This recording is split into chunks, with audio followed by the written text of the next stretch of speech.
आज है happy Valentine day और आज हम आपको दिखाएंगे रोड पे हैप्पी वैलेंटाइन डे। देखिए वो साइड में हैप्पी वैलेंटाइन डे चालू है, दोनों साइड में। देखिए आपको दिखता होगा अंधेरे में, अंधेरा जहाँ पे है वहाँ पे भी हैप्पी वैलेंटाइन डे चालू है। और यहाँ पे भी देख सकते हैं हैप्पी वैलेंटाइन डे के लिए गाड़ी रुक चुकी है और मौज मस्ती चालू है दोनों साइड। नाइसर ब्रिज पे देख सकते हैं हैप्पी वैलेंटाइन डे मनाया जा रहा है, ये देखिए। और ये साइड में तो बहुत ज़्यादा ही चालू है।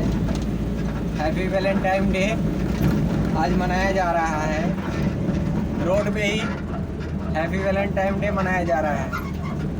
नाइसर पुल पे, जो कि आईटीओ के पास है, लिंक रोड में घोषित कर दिया गया है। मनाते रहिए।